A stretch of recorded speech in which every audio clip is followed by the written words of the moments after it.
Have you ever found yourselves in a situation where you're trying to get your partner on board with something to do with money and they're just not having it? Now, this could be anything from you're trying to get them to save money and they're not having it, you're trying to get them to invest and they're just not into it, or they just don't really understand it. Well, we found ourselves in that situation with investing where Tanda was trying to get me on board, and yeah, I just wasn't having it. It just wasn't for me at the time. But we since managed to turn that around. So make sure you watch the whole video to learn how we did.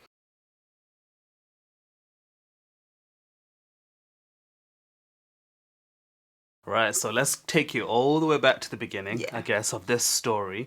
Everything started off in a situation where, I'm like thinking about the goals, I'm thinking about our future. I'm like, I want better for us. We were in a position at the time where we were like working, earning money, paying our bills, and having just about enough, to kind of do something with it, but unsure what to do with it, so we just ended up Yeah. spending it. So I'm like, you know what, a better thing that we could do is to incorporate investing, because I'm like, we can put money into something that will then make us money in return over the long term.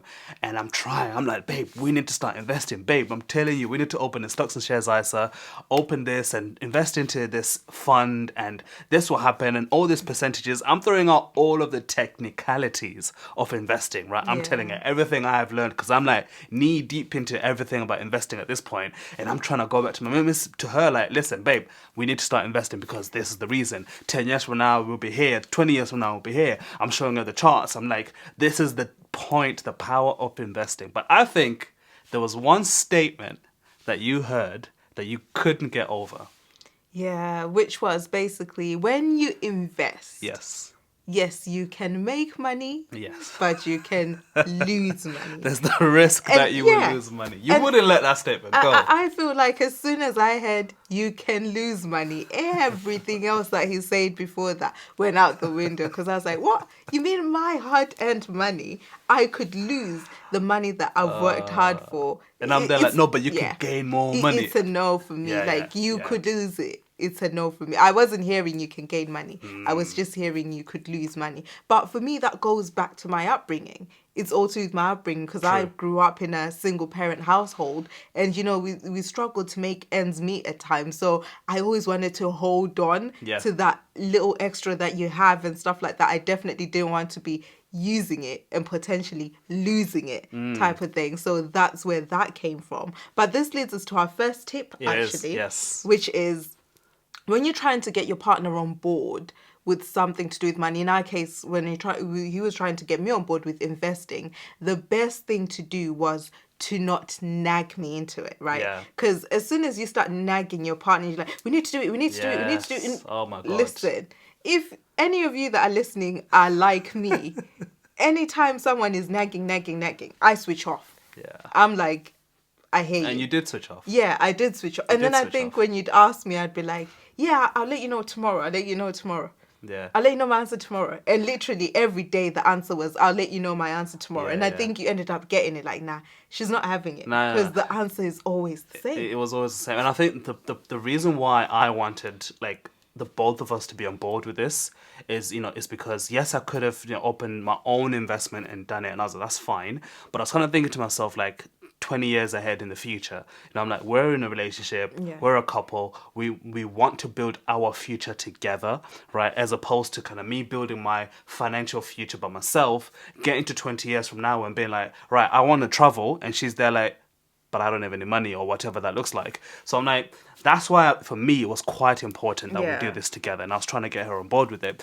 But as Linda said, I had to learn to stop nagging. I think the reason why the nagging happens, I'm not defending it. I'm not defending it, just to be clear. But I'm just saying the reason why it happens, I think, is simply because we get so passionate about the thing that we're looking at, Yeah. and then you just like you almost like I couldn't understand why Yeah. she wasn't getting what I was trying to sell, right? I'm like, I'm selling you this dream, this dream of financial independence through investing, and you're not getting I it. was not getting it. That kind of thing. But the don't nag part, 100% don't do that. The second tip I would add is that I had to change my language. Right. Like I said to you before, I was telling Linda all about like stocks and shares, the meaning of like technical terminology that Yeah. really, let's be honest, it meant nothing to her. Like, I'm using technical Yeah, it was language. literally, It's just going, yeah, it's just, that's what it's doing. But it's because for me, it was like exciting. I'm like, oh wow, like this is cool. You know, learning about index funds, learning about like dividends, learning about the Yeah. returns and ROI and all this. I'm saying all of these, throwing all of these technical financial terms to her, and you're not like receiving them. But I had to change my language now. And the second tip is talk in a way that your partner will receive the message, Yeah. right? So the language that I had to start using was actually more around talking about the future dream and being like, babe, let's fast forward 20 years from now, Yeah. 30 years from now, and imagine that we've built up a nest egg for ourselves via our investments, and we're now in a position where in our family maybe we can do things differently. Like maybe we can Yeah. work part-time, or we can completely just take time off work for long stretches of time and travel or spend time with family. And I'm selling her this vision, and she's starting to say like, okay, yeah, that would be really nice. And I'm like, the way to get the vision now is through the Yeah. vehicle called investing. Yeah. That's the way we can go from where we are now to that vision all the way down there in the future that seems so far away. And I think changing my language definitely helped with, I guess, turning things around for you. Yeah, I feel like it's all about meeting your partner where they're at. Mm. Because obviously, if you're way over there and your partner's like here, in their terms of understanding what you're saying, it actually doesn't help. True. But if you come back down and then start explaining it in a simpler way, Yes. then it's easier for them to understand and to get on board, or even finding ways to, or creative ways actually, Mm-hmm. to explain what you're talking about. Because I think you ended up using like the illustration of a celebrations chocolate Yes. box, Yes. and using like different chocolates and stuff. And because you're using something physical that I'm looking at and that I started to understand what you were saying. It made it a lot easier for me to take it in and then be like, okay, let me digest what you're saying, and I can actually see what you're saying. I see the vision now. I see what you're talking about. I see how this can be beneficial for our future. But had you not come to meet me where I'm at, we would have continued just clashing. Yeah, absolutely. The third tip I would add to this as well is, if needed, get somebody else involved in the conversation. Right. This could be a trusted friend, a family member, or a complete stranger on the internet that you find on Instagram or YouTube like us. But basically, get somebody else involved in the conversation with your partner.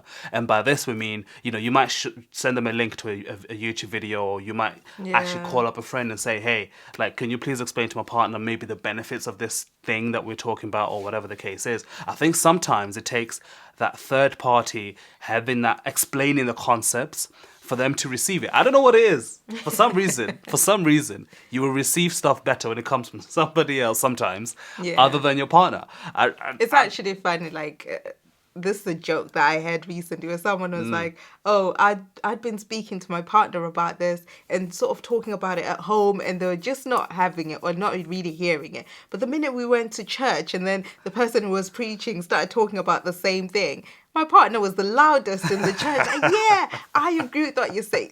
I don't know what it is as well. It just happens that sometimes you will receive something better when someone else says it. Yeah. And I think for me, it wasn't necessarily that I wasn't listening to what you were saying, I wasn't receiving what you were saying. But I think also the person who then explained it, or the YouTube video that I watched, the way in which they explained it sort of resonated with me, and I understood it, and I was like, oh my God, and I was taking it in. Yeah. But sometimes you definitely need a third person. You need a third person if you're sometimes. trying it and trying and it's not working, then try and get a third person involved who can then explain it in a different way. They might actually explain it in a way that your partner understands a lot better. And it's not that you've done anything wrong.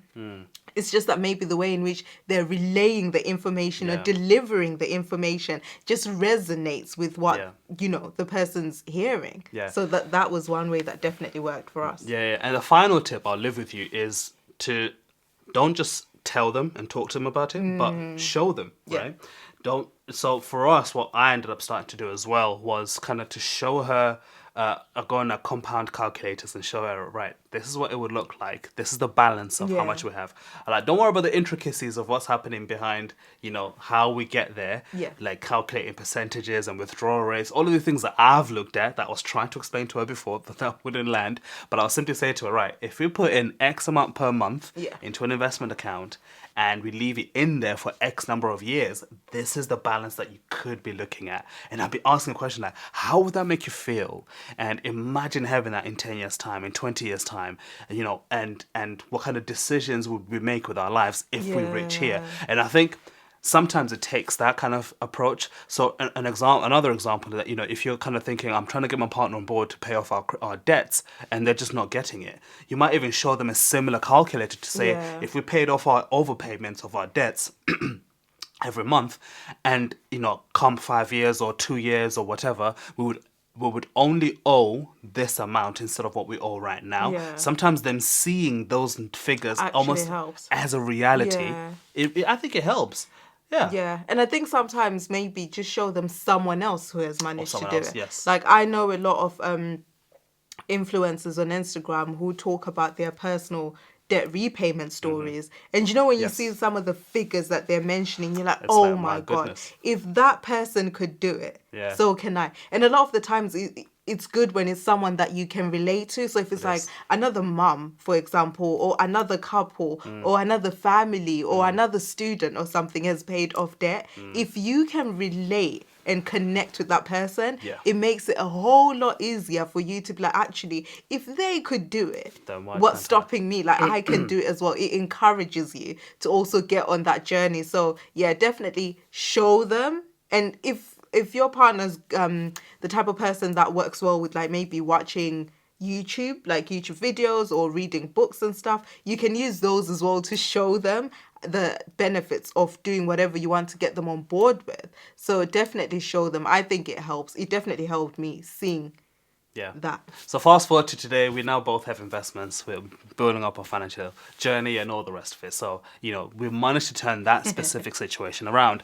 Hopefully what we've shared with you today will help you and your partner to be able to have, move the needle forward in this Yeah. area where you're struggling to get on the same page with your finances. Now, if one of those areas is how do we budget together? How do we manage money as a team? Well, we have a free guide that you can download. Check out. The link is in the description to download the free couples budgeting guide that we've put together that teaches you the different options that you have on how to budget together as a couple. Now, let us know in the comments below what you think about this conversation. What would you add and what has worked for you? We'll see you on the next one.